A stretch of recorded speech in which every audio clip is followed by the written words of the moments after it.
Hey, hey. So it is the day after St. Patrick's Day, and the weather is different. If y'all don't live in the Midwest, you can't really appreciate, but oh my goodness. Where's the sun at? I mean, if you watch the little video that Brent and I did yesterday, mostly me, it was freezing, and we made a last minute call to pull a new mom and her two baby ewes into the barn at nighttime when it was dark. It was successful, and I'm gonna show you what they're up to this afternoon. It's about mid-afternoon, noonish, and they're a lot cleaner than they were. I'll flip the camera. Hi, ladies.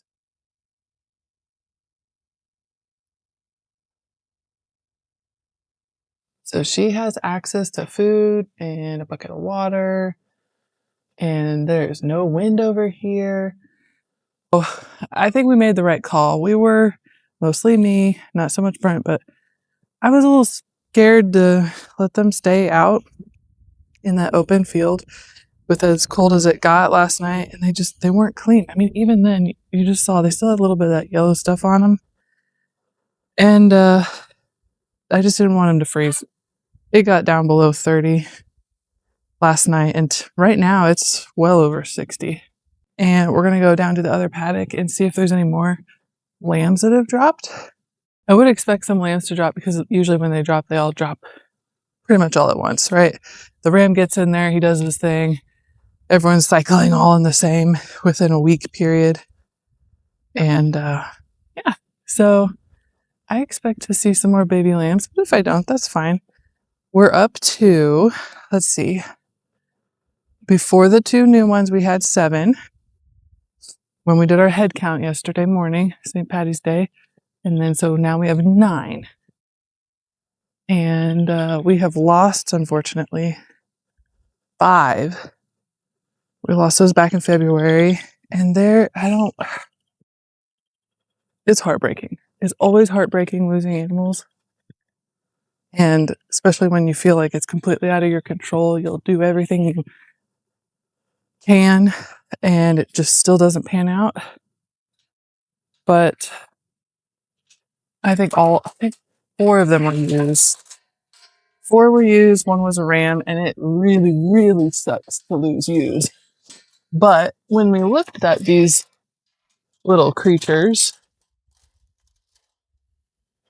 after the fact, there seemed to be some genetic things with them that weren't so favorable.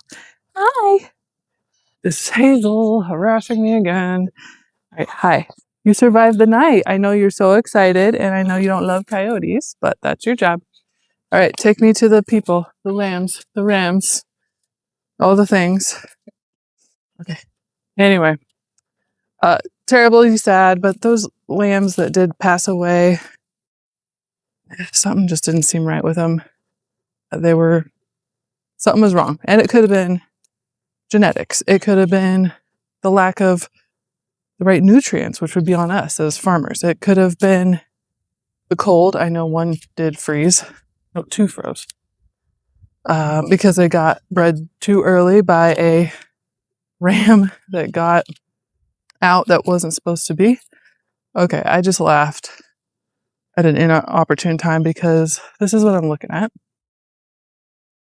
Let me zoom in. So if you don't know what that is the dog feeder.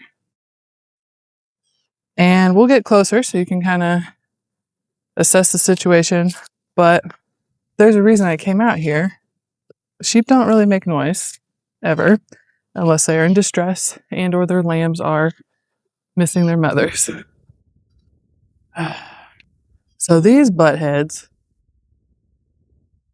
this right here, the dog is supposed to go and climb under, and then that's his food, or her food, the silver container. This specific breed of sheep we got from a farmer 2 years back, and we wanted to just try it out because they're be the best meat, whatever. I don't know.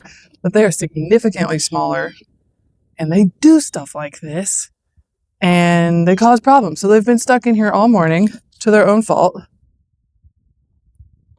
I don't know how I'm going to get them out because I'm definitely not able to pick this up. Am I though? I'm going to try. Hazel, stop. Let me try. I have to try. I'm the farmer on hand at this point. Okay.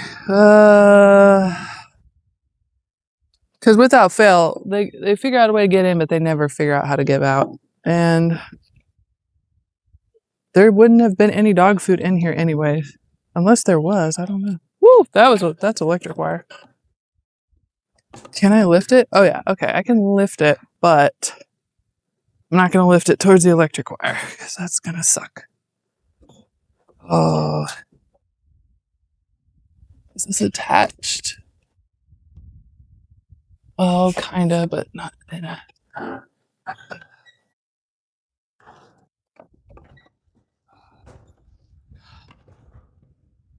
Okay, they're not gonna come towards me. So I don't really know what to do. And it's gonna keep resisting me on the other side, because that thing... Ugh. You guys really are doing stupid stuff, aren't you? How is this attached? I cannot unattach that.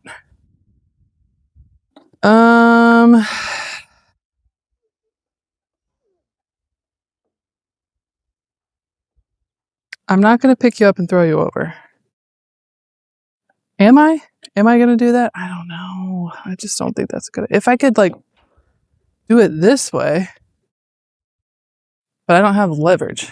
I'd have to, can I get in? I could probably get out of my way. You're making everything more difficult. Okay. We'll try another method. Is this just sitting in here? This is empty. So like, I don't know what they were thinking. There's nothing in here. Go.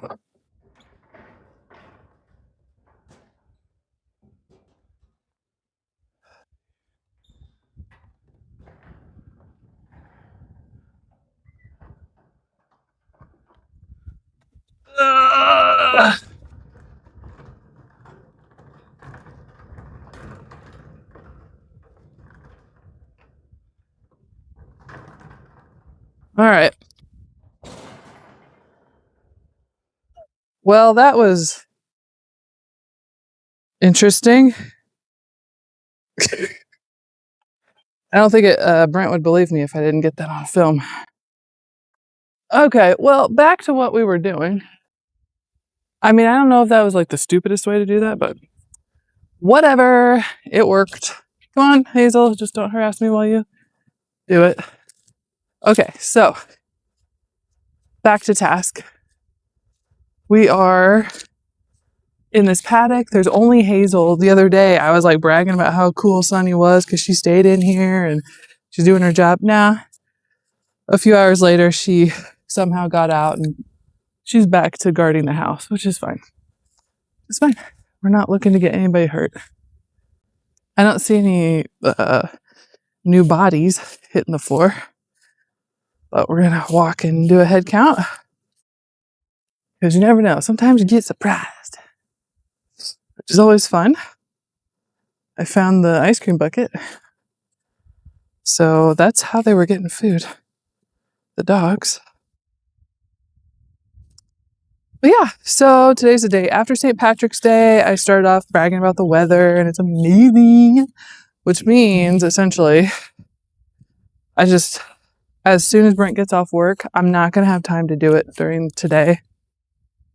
But as soon as he gets off work, we're going to hit the field and we're going to plant potatoes and then we'll be done. So I'll take you along for that journey. I'll show you what they looked like after they scabbed over and all that good stuff. Okay, let's start our head count. We're here. All right, I see 2. We're counting lambs, not sheep. 1 and 2, laying down. So that's good. we'll keep following the herd here. Here's 3. She was born 2 days back.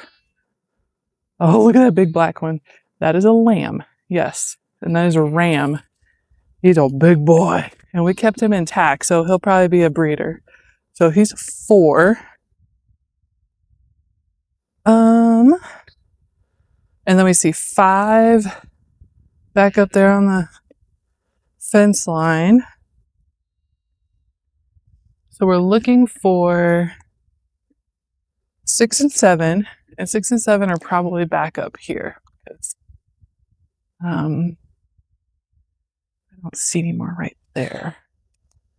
So let's look for 6 and 7. Yep, there they are, together with mommy. She is such a good mom.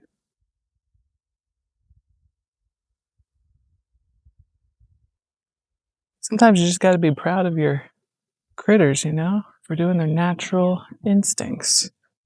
Like, look, how cool! All the hard work and frustration, we get to see that almost every day. There's definitely days I don't appreciate it, even though I should every single day. So, anywho's, we're gonna plant potatoes this evening. We've got 7 lambs out here, which is great. I don't see any new ones, and I don't see anybody separated, which would signify to me that maybe someone's going into labor or tracking that way.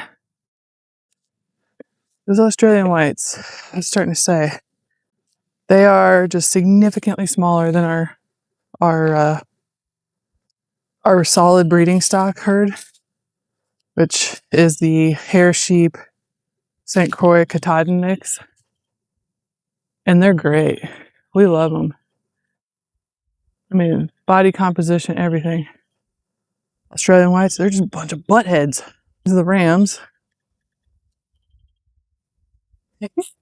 It's funny. Oh, and then there's the third one. I don't know if you see, he's back behind the whatever that's called. I don't know what that's called. Truck, bed, gate thing. It's very funny.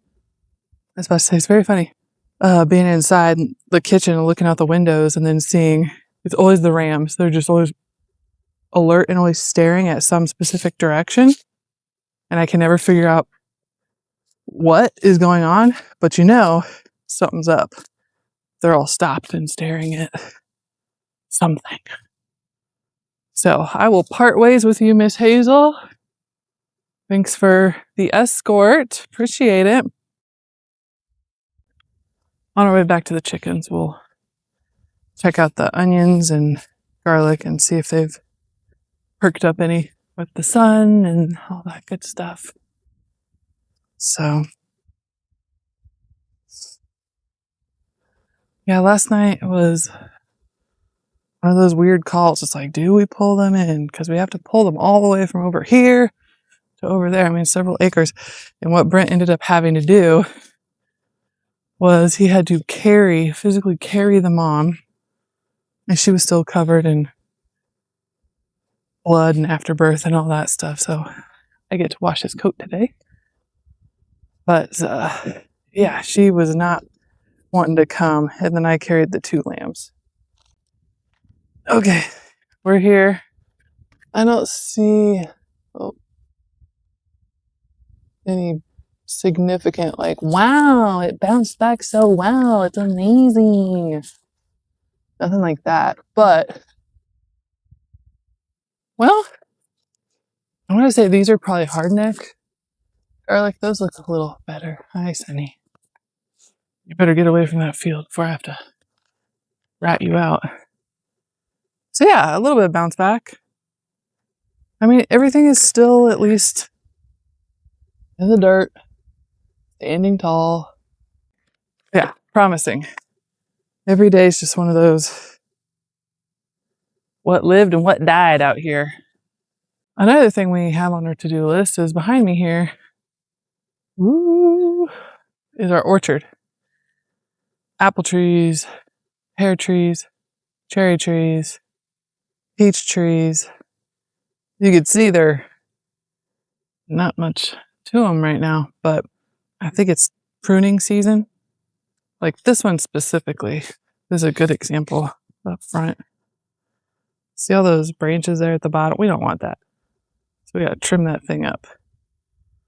Prune it. Brent and I need to kind of do our research on how to best tackle that. Because we have so many things going on out here, it's hard to just remember, okay, what time of the year is most appropriate for this? And how do you do this to make it the best? And what do you feed XYZ animal? So it's constant research and books. We have lots of books on our bookshelf that we just have to always pull out and remind ourselves, oh yeah, this is what we're supposed to do when this happens. All right, I'm in the chicken run. Everyone seems okay. Why they wouldn't be. Okay, coming into the duckies. They might be laying right now because that one just came out. Oh, and there's the other one. Hey girlies. Have you laid eggs?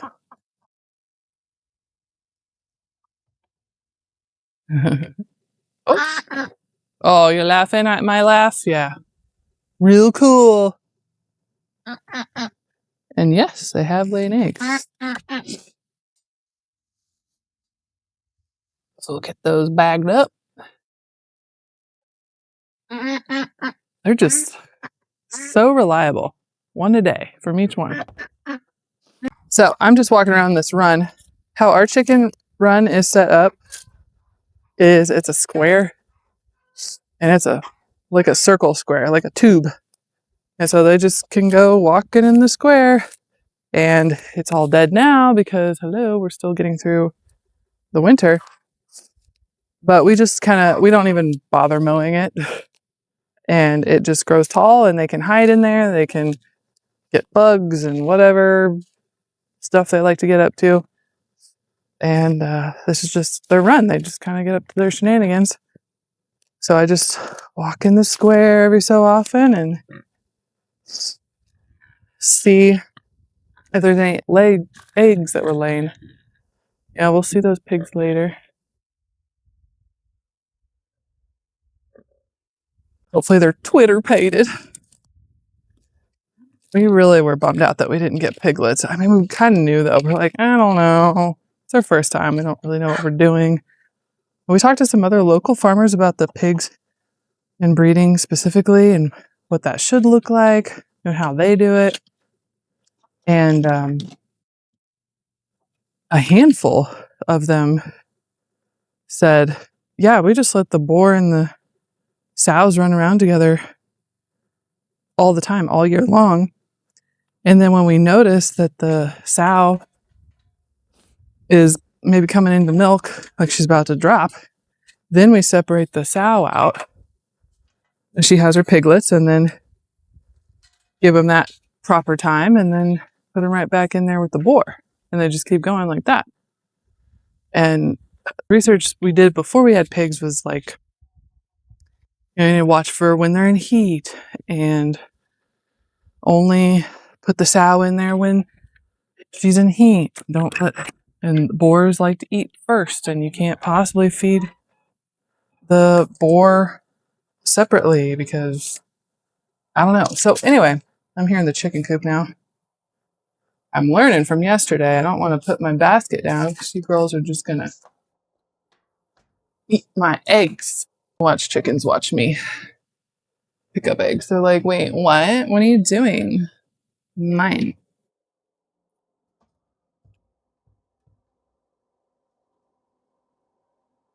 They're hoping I have a brain fart and put this basket down. Not today, chickens.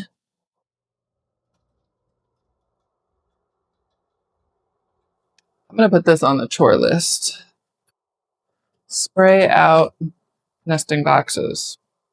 We used to have padding in the bottom to prevent this.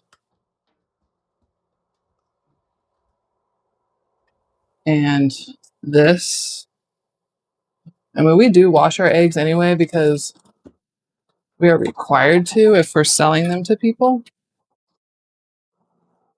But, I don't want to sell that. No. I mean, I do after I wash it, but like it just takes a lot of extra scrubbing is all.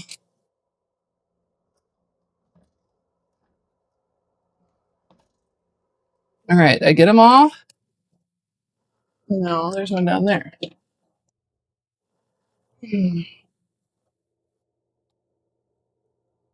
you move? I can't see. Okay, thank you. Okay, so we've got Rhode Island Red. And then I cannot remember the name of the black and white ones. Wyandotte, maybe? I think that's right. And they're just so pretty. I just love them. And then we have, because for a while there we were hatching our own eggs. So we ended up getting a mix of the Rhode Island Red and the Wyandottes together. And that's why if you'll watch some of our roosters in some videos, you'll see they're just this weird but beautiful mix of both of those breeds. So let's check on our little chickies. And then I think we'll go inside. A little early to be feeding the pigs. I try to wait until after 3. Okay. These birds have already gotten so big. And contrary what we originally thought was going to be their water consumption for the day, they go through at least one of those a day. So every day we've got to go through and refill them. Okay, you guys are kind of loud, which tells me you have needs. You guys friends? Okay, I'm seeing they definitely need water. Yeah, she's making a very open point to tell me that she needs water. So let's just go get him some water at the very least. I'm out here anyway, and I'm not going to leave this, should I? No, because you're going to bite it off. We're not going to do that. We're not going to be that foolish. But we will go turn the water on. I'm really excited for this year's farmers market. It's going to be our second year. Our first year was last year, and I was pregnant, which is great, which is fun, which is fine. But especially there towards the end of the season when I was at the point of giving birth, I was just really tired. And baking breads and cookies and English muffins, which is my contribution to the farmers market, just was like, I don't wanna. I'm tired. My stamina was not quite there towards the end. But this year, we're gonna do it. It's gonna be great. So, farmers market this year, we're gonna do the same exact stuff that we did last year, except be more in supply of the meat specifically. Because last year, we had the pigs, we had the sheep, but we didn't get our butcher date until probably halfway through the season, so we weren't able to provide that product until late in the season, and then it sold out as soon as we brought it, which was great. It was really affirming that there is the market for that, and we had a lot of return customers, which was amazing. Love that, which means what we were providing was good. See, and that's why I don't leave that hose in there, because you're going to bite it right off.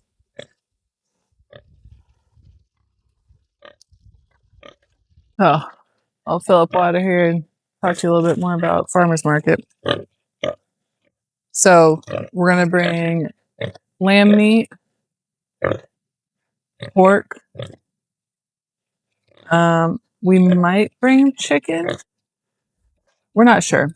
We're prepared to, but I mean, the way we usually do things is like, just try it, and if there's a market for it, the market will tell you that there's a market for it, and if there's not, then you'll know. So maybe we will. And the way that we have to bring chickens in order for it to be safe and legal is they have to be whole chicken. Or we get them butchered. And I think if they're butchered, USDA certified, they can be chopped up into, you know, the breast and the tenderloin and all that good stuff. However, the butcher fee just to do like a chicken is not worth it financially. We'd have to charge just so much money to the customer to make it worth it that it just doesn't make any sense. That water turned off. So we'll do the meats and then honey. Honey's always like, because we're super non-invasive with the honey harvesting, meaning like if there's 15 total frames on the thing, we'll only pull like 6 and leave plenty for the honeybees to get through the winter because I don't like maintenance. I don't want to have to go out there and feed them little sugar blocks and whatever cakes. I don't have time for that. I don't have time for that, and I don't want to do that. And so we just don't do that. We leave plenty and over plenty of food for them to get through the winter on their own. And knock on wood, we've never had an issue with that way of operation. And so usually when we bring honey, much like last year, we sold it out extremely quickly because it was really good honey. It was really good. It's like really sweet wildflower kind of stuff. Hi, Miss Kitty. And so she's like, hi, will you pet me? I love this weather. So honey, and we'll bring maybe a few like beeswax wraps and sugar scrubs and maybe some wax candles. Beeswax candles, sorry. We just use, you know, the natural stuff. And then I'll have my loaves of bread and my English muffins, cookies.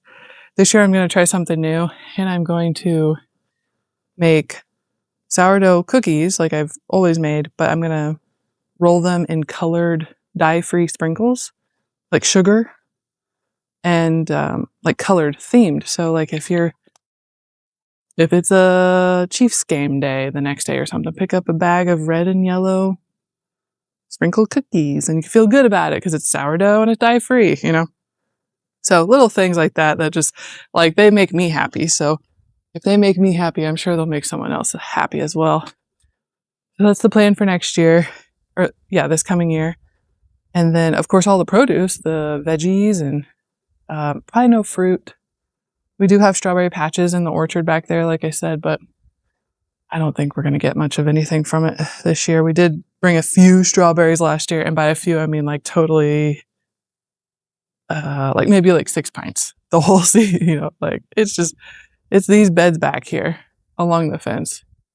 So we're still slowly growing, and there's blueberry bushes right there as well. You couldn't tell if I didn't point it out, but yeah, everything's like a slow start, and we try everything just because the input is so little on each little thing, but when it all adds up, maybe it'll be something someday. That's kind of the hope. Maybe it'll be something someday. And we're having fun in the meantime doing it, whether it's a success or a failure in the long run. It's really fun to bond with my family and do all these cool things together. So I'll end it off here.